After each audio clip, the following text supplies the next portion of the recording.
Shalom jemaat yang dikasihi oleh Tuhan. Sekali lagi kita bersyukur kepada Tuhan kalau kita masih diberikan kesempatan untuk boleh kembali beribadah. Walaupun kita tidak bersama-sama secara fisik. Tapi biarlah ibadah hari ini tetap menjadi satu kerinduan di dalam hidup kita untuk kita lebih dekat kepada Tuhan. Mari kita akan mempersiapkan hati kita di dalam kita beribadah. Saya mengundang jemaat untuk bangkit berdiri dan kita mengambil saat teduh.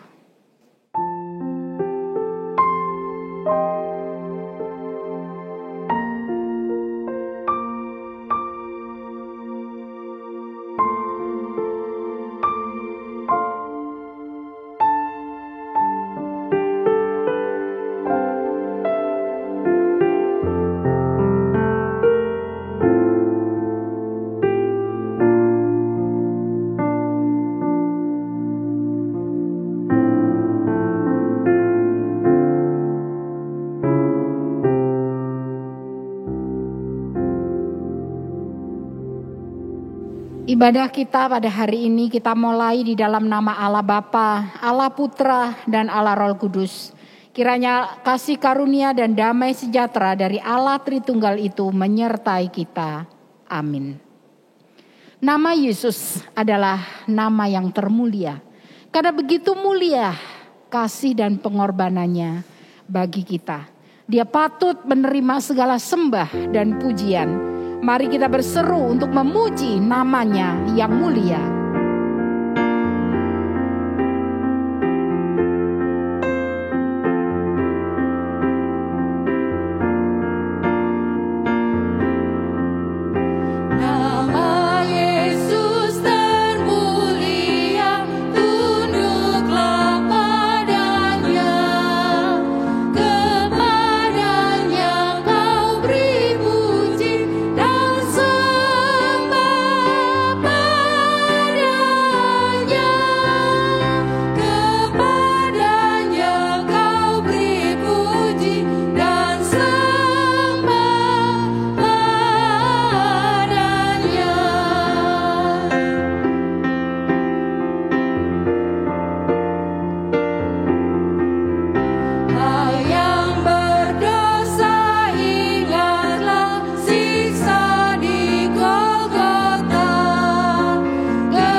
Pujilah Tuhan, hai segala bangsa.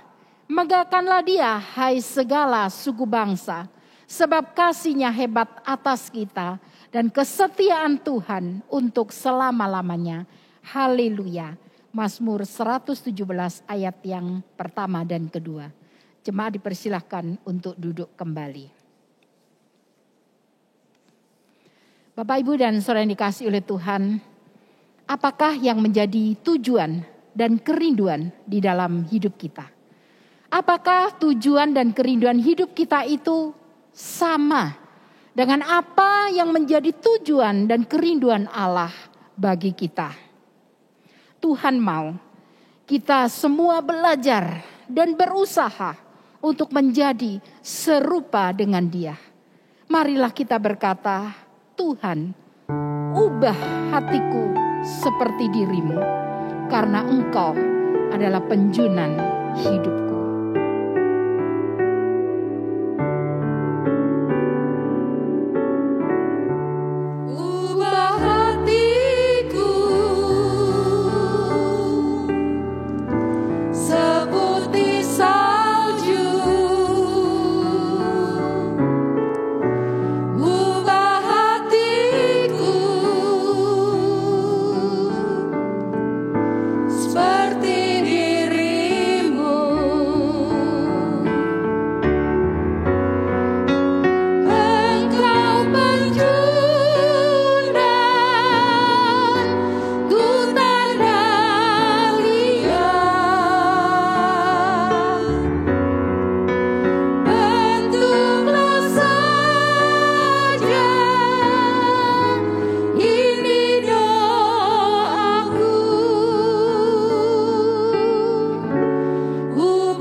Bersama-sama dengan segala kerendahan hati kita di hadapan Tuhan, kita akan mengakui segala dosa kita. Saya mengajak kita masuk di dalam doa pengakuan dosa. Bapa kami yang ada di dalam kerajaan surga, inilah setiap kami yang ada di hadapan Engkau pada hari ini Tuhan. Bapa, kami mengakui bahwa seringkali kami tidak memperkenankan Engkau, bahwa seringkali kami tidak berjalan sesuai dengan apa yang menjadi kehendak dan tujuan Tuhan bagi hidup kami. Dan seringkali ya Tuhan, kami juga tidak menjadi berkat bagi sesama kami. Oleh karena itu Bapa, pada hari ini kami mohon ampun akan segala dosa dan kesalahan kami. Segala hal yang tidak berkenan kepada Tuhan. Segala hal yang tidak sesuai dengan maksud dan tujuan Tuhan bagi kami.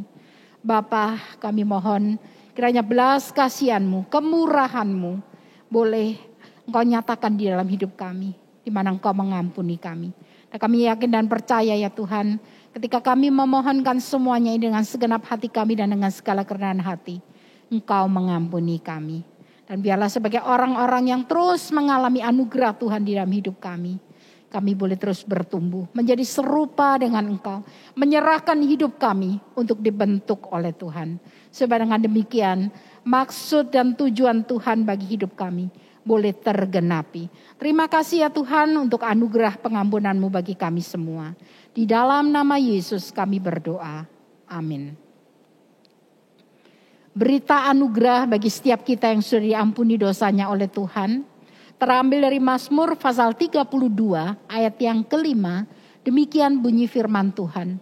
Dosaku kuberitahukan kepadamu dan kesalahanku tidaklah kusembunyikan. Aku berkata, aku akan mengaku kepada Tuhan pelanggaran-pelanggaranku dan Engkau mengampuni kesalahan karena dosaku. Bersyukurlah karena kita adalah orang-orang yang diampuni oleh Tuhan. Saya mengundang jemaat untuk bangkit berdiri dan mari kita akan bersama-sama membacakan petunjuk hidup baru yang terambil dari Yohanes pasal 15 ayat yang ke-7 berbunyi demikian. Jikalau kamu tinggal di dalam aku dan firman-Ku tinggal di dalam kamu, mintalah apa saja yang kamu kehendaki dan kamu akan menerimanya. Mari kita akan bersama-sama dengan orang percaya di sepanjang abad dan gereja Tuhan di sepanjang zaman. Kita akan mengikrarkan pengakuan iman kita seturut dengan pengakuan iman rasuli yang berbunyi demikian. Aku percaya kepada Allah, Bapa yang Maha Kuasa, Khalik langit dan bumi, dan kepada Yesus Kristus, anaknya yang tunggal Tuhan kita, yang dikandung dari Roh Kudus, lahir dari Andadara Maria, yang menderita sengsara di bawah pemerintahan Pontius Pilatus, disalibkan, mati dan dikuburkan, turun ke dalam kerajaan maut. Pada hari yang ketiga bangkit pula dari antara orang mati, naik ke surga, duduk di sebelah kanan Allah, Bapa yang Maha Kuasa. Dan dari sana ia akan datang untuk menghakimi orang yang hidup dan yang mati. Aku percaya kepada Roh Kudus, gereja yang kudus dan am, persekutuan orang kudus, pengampunan dosa, kebangkitan tubuh dan hidup yang kekal. Amin. Jemaat dipersilakan untuk duduk kembali. Mari kita akan mempersiapkan hati kita di dalam kita mendengarkan firman Tuhan yang akan disampaikan oleh Pendeta Linus Baito. Jemaat yang saya kasih dalam Tuhan Yesus Kristus, Shalom. Kita bergembira pada hari ini kita bisa beribadah. Mari kita akan mempersiapkan hati kita untuk kebenaran firman Tuhan yang akan kita baca dan renungkan bersama. Kita berdoa. Bapa di dalam surga, kami bersyukur pada hari ini Tuhan memelihara kami sekali lagi untuk beribadah kepada Tuhan. Kami telah memuji, membesarkan nama Tuhan. Sekarang kami akan mempersiapkan hati kami, merendahkan diri kami di hadapan Tuhan untuk mendengar pengajaran firman Tuhan. Sehingga di masa-masa sukar, kami selalu diberi kekuatan oleh Tuhan. Kami menemukan tempat di mana kami harus berada sebagai anak-anak Tuhan. Urapi waktu ini, urapi hamba yang menyampaikan, terlebih jemaat dimanapun berada dalam keadaan apapun, Tuhan menolong. Di dalam nama Yesus Kristus, Tuhan yang hidup, kami berdoa. Amin. Jemaat sekalian, kita terus kiranya bersyukur kepada Tuhan bahwa pada hari ini, di masa-masa pandemi kita memasuki 1 tahun, dan bersyukur karena dalam 1 tahun ini memang perjalanan kita berat, tetapi Tuhan selalu menolong kita. Pada saat ini kita melihat satu tema yang akan kita renungkan bersama dan kita akan mendengarkan juga, dan saya harap ini menjadi perenungan yang indah dan menurut saya sangat tepat sekali apa yang dipilih oleh gereja di tempat ini. Temanya adalah tetap di dalam Dia. Tetap di dalam Dia.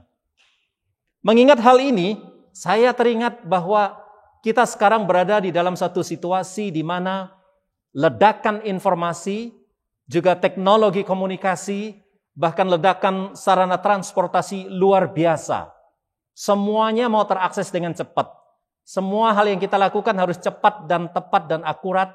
Maka di dalam dunia bisnis dan ekonomi, itu akan mendatangkan keuntungan. Memang kita telah terkendala oleh situasi pandemi saat ini. Tetapi justru di tengah-tengah situasi itu juga kita menjadi nggak betah. Karena semuanya kelihatannya serba terbatas.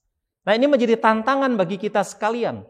Bahkan di saat-saat ini di mana kita memasuki masa vaksinasi, mungkin ada orang yang berharap bahwa cepat-cepatlah ini berjalan dengan baik, sehingga semua orang nanti akan kembali kepada kehidupan normal. Nampaknya jemaat yang saya kasih dalam Tuhan Yesus Kristus, orang tidak tahan lagi dengan situasi di mana semuanya harus serba terbatas, semuanya serba protokol. Nah, ini menjadi tantangan tersendiri bagi kita pada saat ini, khususnya ketika kita merenungkan tema tetap di dalam Dia. Ada kesan mungkin kita mengatakan kok statis ya, kok diam saja ya, kok hanya di dalam Dia ya. Bukankah kita harus bergiat?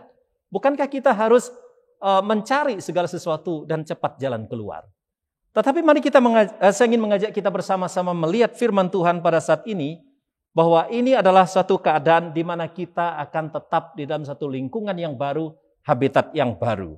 Saya ingin mengajak kita bersama membuka Alkitab kita di dalam Yohanes pasal 15. Satu perikop yang sering kita dengar dan kita coba akan baca dan simaknya kembali. Yohanes 15 ayat yang pertama sampai ayat yang ke-8. Saya bacakan bagi kita sekalian. Akulah pokok anggur yang benar dan Bapakkulah pengusahanya. Setiap ranting padaku yang tidak berbuah dipotongnya, dan setiap ranting yang berbuah dibersihkannya supaya ia lebih banyak berbuah. Kamu memang sudah bersih karena firman yang telah kukatakan kepadamu. Tinggallah di dalam aku dan aku di dalam kamu. Sama seperti ranting tidak dapat berbuah dari dirinya sendiri kalau ia tidak tinggal pada pokok anggur. Demikian juga kamu tidak berbuah jikalau kamu tidak tinggal di dalam aku. Akulah pokok anggur dan kamulah ranting-rantingnya. Barang siapa tinggal di dalam aku dan aku di dalam dia, ia berbuah banyak. Sebab di luar aku kamu tidak dapat berbuat apa-apa. Barang siapa tinggal di dalam aku, barang siapa tidak tinggal di dalam aku, ia dibuang keluar seperti ranting dan menjadi kering. Kemudian dikumpulkan orang dan dicampakkan ke dalam api lalu dibakar. Jikalau kamu tinggal di dalam aku dan firmanku tinggal di dalam kamu, mintalah apa saja yang kamu kehendaki dan kamu akan menerimanya. Dalam hal inilah Bapakku dipermuliakan, yaitu jika kamu berbuah banyak, dan dengan demikian kamu adalah murid-muridku. Tinggallah di dalam aku. Dalam perikop ini muncul 7 kali kata atau frasa tinggal atau tinggallah. Yang di dalam bahasa Greka meno itu artinya di mana tempat kediaman. Kita menempati suatu tempat, kita menduduki suatu lokasi, kita tetap pada posisi itu. Dan ini menunjukkan juga suatu relasi. Ide di mana Yesus mengatakan tinggallah di dalam aku, itu bukan hal yang baru, tetapi sekaligus memperbaharui ide yang lama. Di dalam perjanjian Allah kepada Israel di perjanjian lama, Tuhan berkata, aku akan tinggal di tengah umatku. Perjanjian lama Allah berjanji untuk tinggal di tengah-tengah Israel. Kalau kita melihat dalam catatan di dalam Keluaran misalnya, pasal 25 ayat yang ke-8, 29, di Imamat juga di Yehezkiel. Jadi Allah sendiri yang Maha Kuasa ingin tinggal di tengah-tengah kita, umatnya yang berdosa. Dan tentu di dalam konteks ini, Allah memilih Israel menjadi umat perjanjiannya. Bapak Ibu yang saya kasih di dalam Tuhan Yesus Kristus, bahwa berkenan dengan tempat tinggal ini, saya ingin mengajak kita melihat realita-realita kehidupan kita sehari-hari pada saat ini. Paling tidak ada 3 realita yang kita lihat pada saat ini, di mana dulu sebelum pandemi, pada saat lockdown kemarin, dan juga kita lihat di era-era sekarang, era kenormalan baru dan nanti post-pandemi. Saya melihat bahwa kehidupan kita sebelum pandemi, itu adalah kehidupan yang analog. Semua kita berjumpa satu dengan yang lain, di gereja kita bertemu fisik satu dengan yang lain, itu digambarkan oleh para ahli sebagai kehidupan yang analog. bahwa orang secara face to face, ya, in person atau secara fisik hadir. Kita juga yang menjalankan usaha, kita juga yang di sekolah, kehadiran kita di kantor dimanapun, itu adalah kehidupan yang analog. Itu terjadi sebelum pandemi. Tetapi pada waktu pandemi, khususnya di masa karantina atau PSBB atau lockdown, semua berubah menjadi virtual. Perangkat digital menjadi sarana utama untuk menggantikan semua kegiatan kita di masa analog sebelumnya. Memang masa ini berat, tetapi itulah realitanya. Itulah keadaannya. Kita tinggal di masa itu pada suatu masa. Dan setelah itu kita masuk ke kenormalan baru sampai sekarang, dan kita mungkin akan menghadapi masa post pandemi ini, pasca pandemi ini. Kita tidak bisa hanya hidup analog, kembali ke analog. Kita juga tidak bisa mengabaikan yang virtual, berapapun kelebihan-kelemahannya. Saya melihat ada satu gabungan di sana, yaitu virtulo. Kehidupan yang virtual dan analog nanti akan seterusnya terjadi. Gereja pun juga akan seperti itu. Pelayanan kita ke depan akan virtulo. Ada virtual, ada analog. Ada sisi-sisi di mana analog bisa menjawab, di mana virtual tidak menjawab. Sebaliknya ada sisi-sisi di mana yang virtual bisa menjawab ketika dulu analog tidak bisa menjawab. Nah, itu saya gambarkan sebagai habitat yang virtulo. Pada saat ini kita ketika telah membaca firman Tuhan tadi, ada habitat baru yang harus kita pahami juga ketika kita merenungkan tema tetap tinggal di dalam aku. Ya, tetap tinggal di dalam Dia, kata Tuhan Yesus Kristus. Tetap tinggal di dalam aku.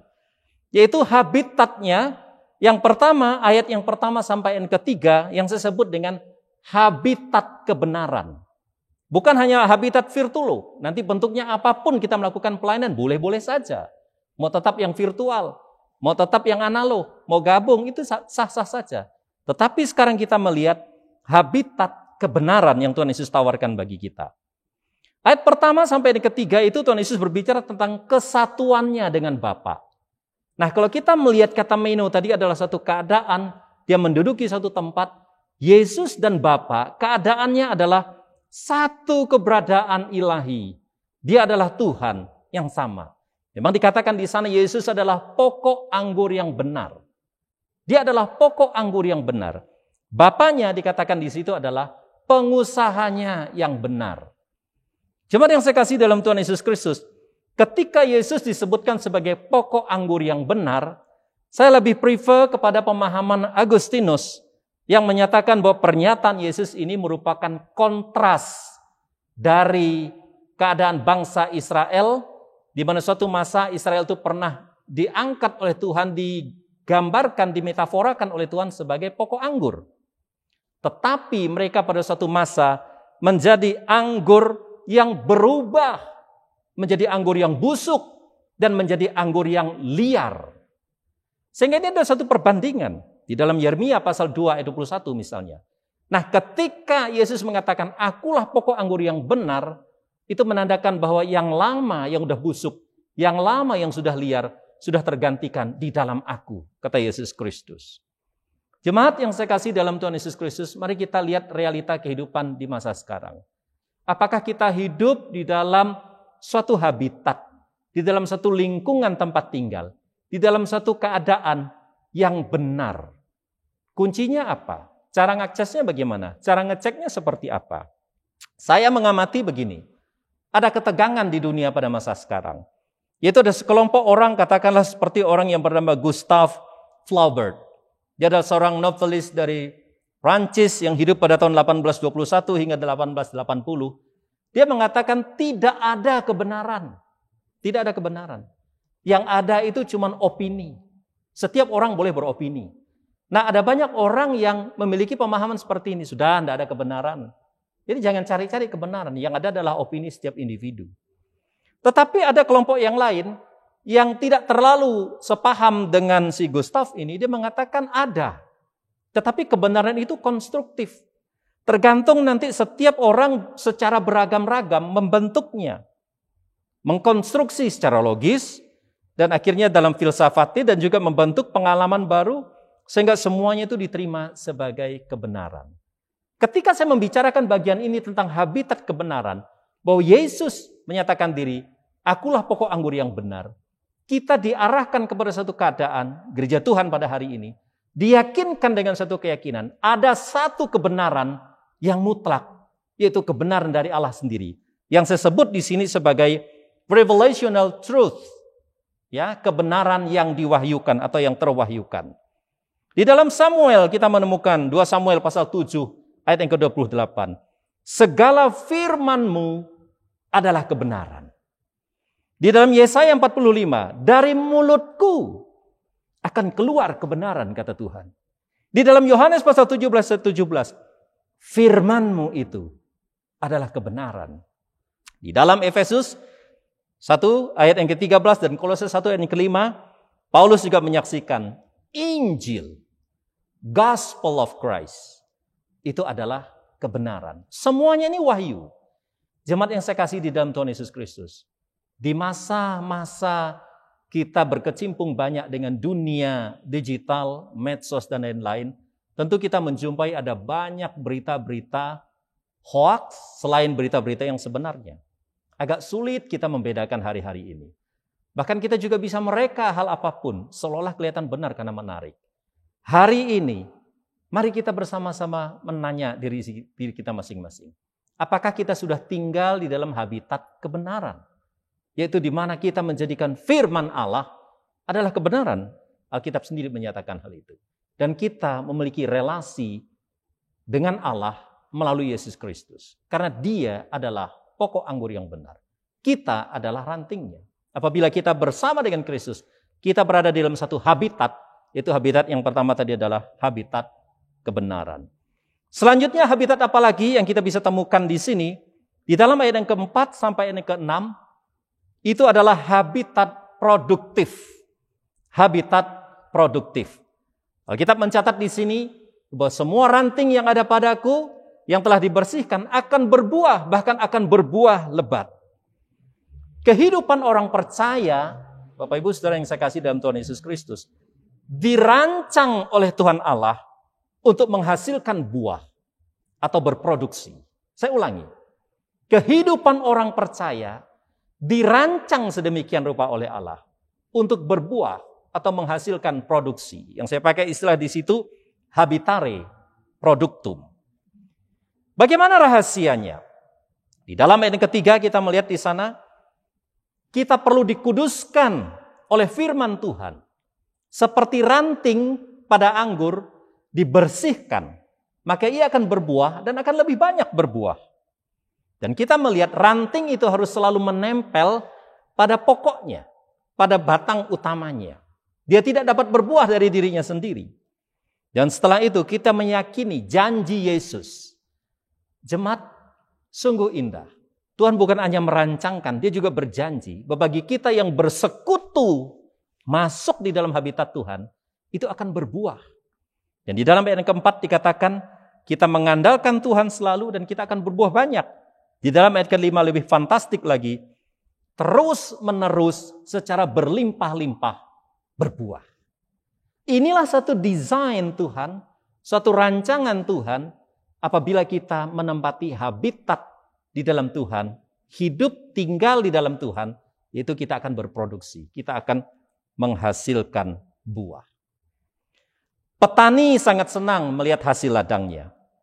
Pelajar gembira pada saat menerima berita kelulusan. Pengusaha puas melihat semua investasinya mendatangkan profit yang besar. Orang tua melihat anak-anaknya meraih prestasi, tentu orang tua ini sangat bangga. Kita melihat fakta-fakta tersebut bahwa produktivitas bukanlah hanya impian manusia, tetapi merupakan bagian dari rancangan Allah bagi kehidupan saudara dan saya. Terlebih bagi kehidupan saudara dan saya di dalam Tuhan. Lalu jemaat sekalian mungkin kita bertanya, Pak, buah apa sih yang Bapak maksudkan? Produksi seperti apa sih yang Bapak harapkan?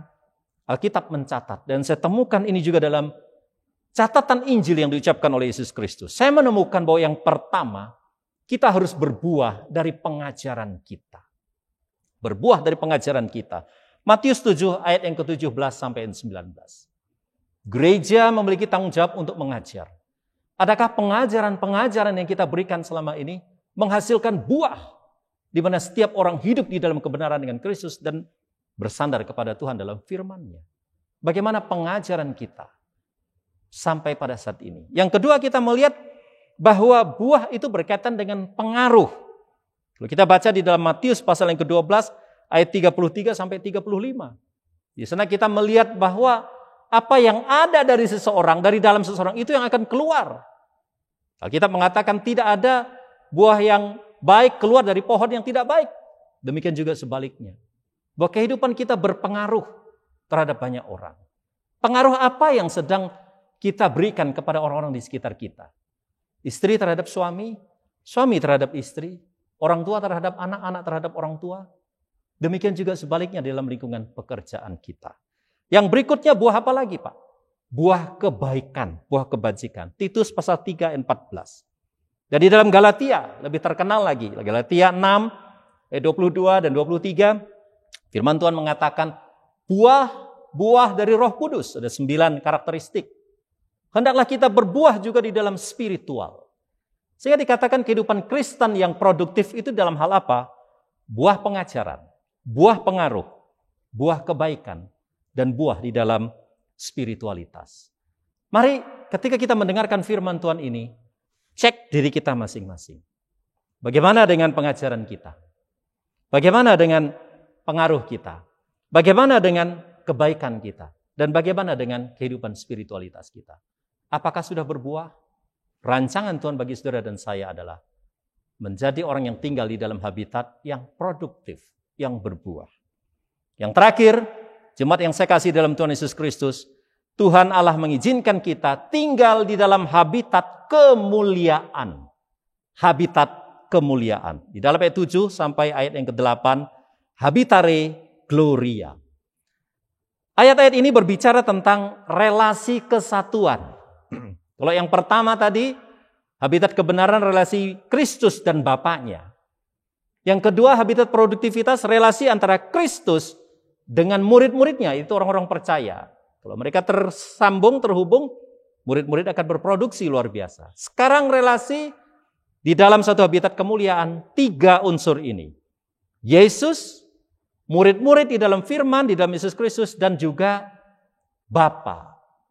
Ya, relasi 3 ini. Persekutuan antara Yesus, para murid, dan Sang Bapa. Bagaimana relasi mereka? Relasi ini penuh dengan kepastian.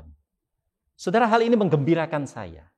Banyak orang bertanya, Pak, nanti pasca pandemi ini gereja seperti apa ya? Sebenarnya belum ada seorang pun yang tahu. Pak, nanti usaha pasca pandemi seperti apa, Pak? Belum ada yang tahu. Nanti sekolah seperti apa ya pasca pandemi? Nanti keluarga seperti, dan seterusnya, dan seterusnya. Banyak orang mencoba menspekulasi, melihat tren itu dan ini, memprediksi ke depan. Tapi semuanya itu masih dalam prediksi. Menarik sekali, ketika kita berelasi dengan Allah Bapa di dalam Yesus Kristus dan interaksi dengan sesama orang percaya, tinggal di dalam habitat kemuliaan ini, Tuhan memberikan kepastian. Perhatikan, saya ulangi. Tuhan memberikan kepastian. Dikatakan di sini, jika kamu di dalam aku dan firmanku di dalammu, mintalah, maka akan diberikan kepadamu. Saudara, banyak orang yang memahami ayat ini, oh enak ya, saya percaya Yesus minta saja dikasih. Lalu ada orang yang dengan naif mengatakan percaya dan dikasih. Ternyata tidak semuanya seperti ini. Kita melihat bahwa banyak orang juga di dalam Tuhan, justru dia memaksakan agendanya kepada Tuhan, dan malah nggak dapat apa-apa. Nah, di sini kuncinya. Firman Tuhan tidak salah. Ini jaminan pastinya. Jika kamu di dalam aku dan firmanku di dalammu, mintalah. Apa artinya Bapak Ibu? Bahwa ketika kita sudah ada di dalam Tuhan dan firman Tuhan ada di dalam kita, saya pakai istilah seperti ini. Pemikiran kita sesuai dengan pemikiran Tuhan. Kehendak kita sesuai dengan kehendak Tuhan. Perbendaraan kita, kata-kata kita sesuai dengan perkataan Tuhan. Ini yang Yesus maksudkan. Ketika kita berada dalam habitat kemuliaan Tuhan, firman-Nya ada dalam hidup kita, maka pikiran kita adalah pikiran Tuhan. Kehendak kita adalah kehendak Tuhan. Dan perkataan kita adalah perkataan Tuhan. Sehingga apa yang kita omongkan itu pasti perkataan Tuhan. Apa yang kita utarakan itu adalah kehendak Tuhan. Dan Tuhan akan meluluskan. Kita cek. Mungkin selama ini kita minta nggak dapat. Karena kita minta sesuatu yang bukan Tuhan mau. tetapi sesuatu yang kita mau sendiri. Nah, di dalam masa-masa pandemi ini dan nanti melewati masa ini, mari kita pastikan bahwa kehidupan kita berelasi di dalam habitat kemuliaan ini.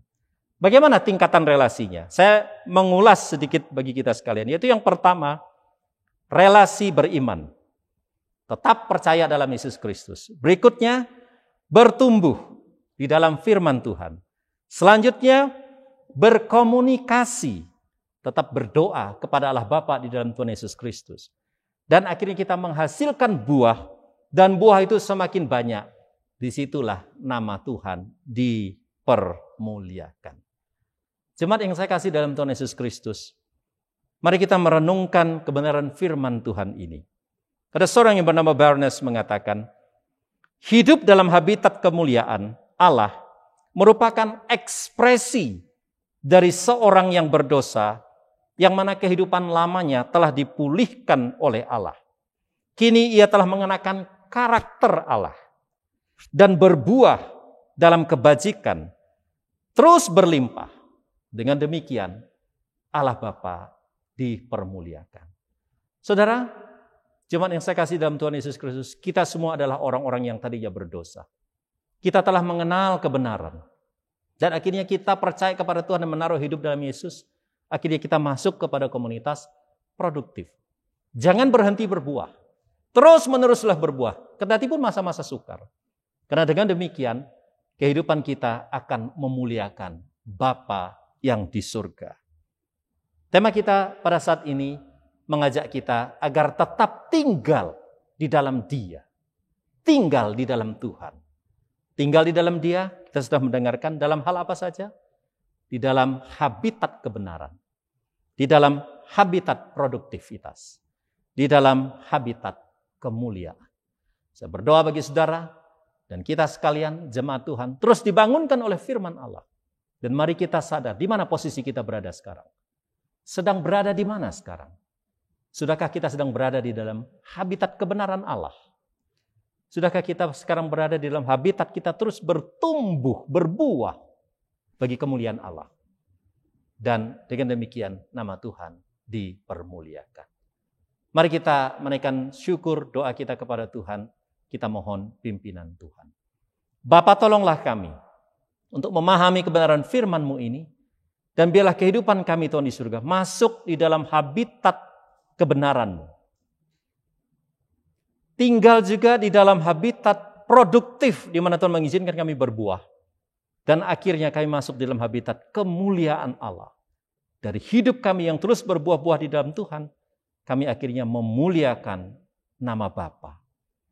Tolong kami, kalau selama ini kami jauh dari kondisi habitat ini, bawalah kami tinggal di dalam habitat-Mu Tuhan.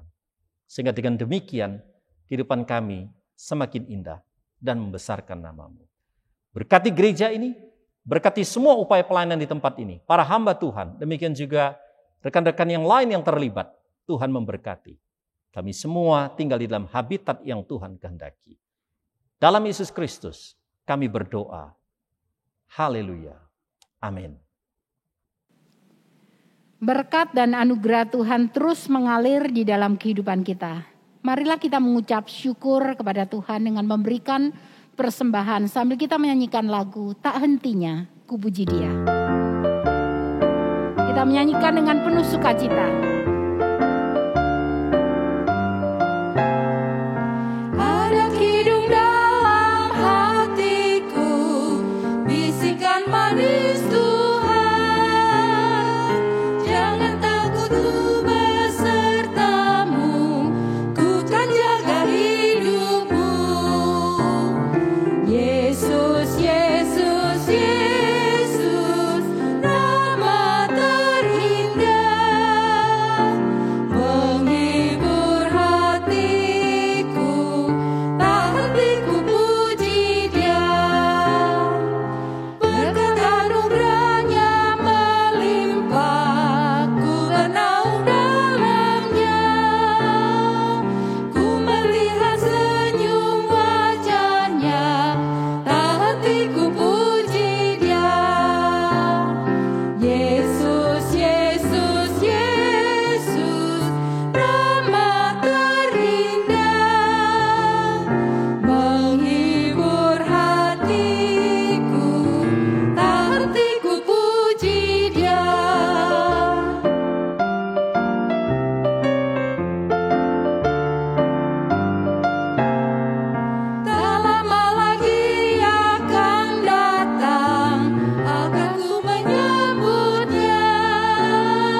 Mari kita akan bersama-sama masuk di dalam doa untuk menyerahkan persembahan kita.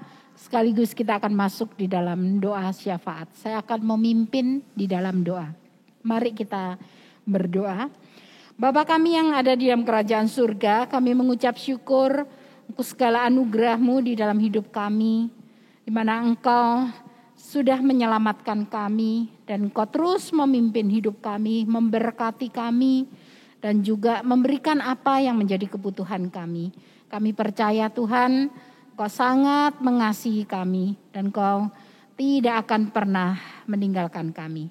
Dan biarlah kami bersyukur untuk semuanya itu. Dan pada saat ini kami ingin menyerahkan persembahan kami ke dalam tangan kuasa-Mu. Biarlah Tuhan yang berkenan menerimanya, memberkatinya dan memakainya Tuhan untuk kemuliaan nama-Mu. Bapa di surga, pada saat ini kami juga bersama-sama juga mengucap syukur. Tuhan sudah memimpin hidup kami selama 1 tahun ini Tuhan, di dalam masa-masa yang tidak mudah kami menghadapi pandemi Tuhan. Tapi kami bersyukur karena sampai hari ini kami boleh tetap beribadah, kami boleh tetap berharap kepada Tuhan. Biarlah kami serahkan Tuhan diri kami sepenuhnya ke dalam tangan kuasa-Mu. Khususnya Tuhan ketika kami memasuki akan minggu-minggu di mana kami akan memperingati akan hari kesengsaraan Tuhan Yesus, kematian Yesus dan juga kebangkitan-Mu. Biarlah ya Bapa semuanya itu terus menolong kami. Untuk kami diingatkan betapa besar kasih-Mu bagi kami. Supaya dengan demikian ya Tuhan, kami semakin hari semakin mengasihi Engkau. Kami juga mendukung di dalam doa Tuhan untuk peringatan Jumat Agung dan juga untuk perayaan Paskah. Masih di tengah-tengah juga pandemi yang sedang berlangsung ini. Biarlah Tuhan yang Engkau sendiri yang campur tangan. Segala acara yang dipersiapkan baik dari ibadah umum juga sekolah minggu dan juga kegiatan-kegiatan yang lain. Biarlah Tuhan yang memberkati supaya semuanya itu boleh dilakukan dengan baik. Dan semuanya itu tetap menjadi berkat bagi kami semua. Dan pada akhirnya kami serahkan bangsa dan negara kami Indonesia ke dalam tangan kuasa-Mu.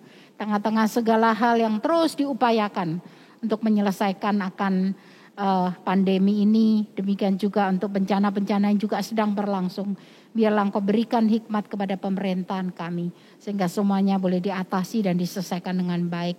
Dan kami semua Tuhan sebagai anak-anak Tuhan, sebagai bangsa Indonesia. Kami juga boleh mendukungnya.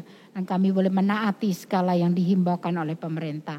Supaya dengan demikian melalui kerjasama yang baik, melalui pertolongan Tuhan, semuanya boleh teratasi. Terima kasih ya Bapa di surga, inilah doa kami Tuhan, di dalam nama Yesus kami berdoa. Amin. Jemaat yang dikasihi oleh Tuhan, saya mengundang kita semua bangkit berdiri. Kita akan mengakhiri ibadah pada hari ini. Kita menyanyikan doksologi. Doa berkat akan disampaikan oleh Pendeta Andrew dan kita tutup dengan pujian. Amin.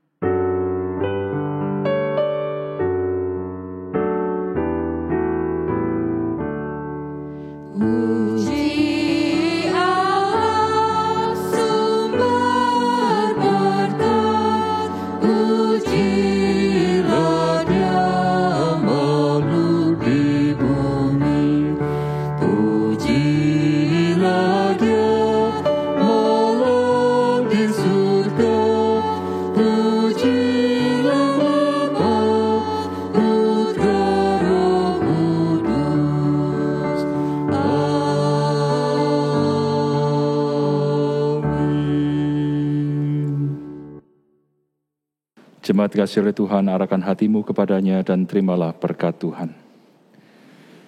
Kiranya kasih karunia dan damai sejahtera dari Allah Bapa kita, kasih sayang dari Tuhan kita Yesus Kristus, penghiburan kekuatan dan penyertaan dari Allah Roh Kudus, memampukan engkau untuk boleh selalu tinggal di dalam Dia, menjadi berkat bagi sesama kita, memuliakan nama Tuhan, mulai saat ini sampai selama-lamanya.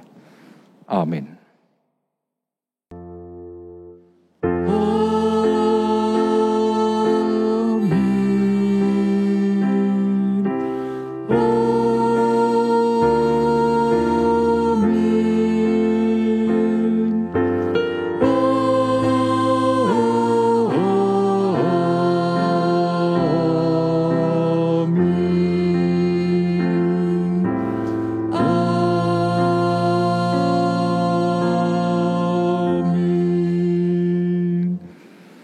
Saat ibadah selesai, Tuhan Yesus memberkati.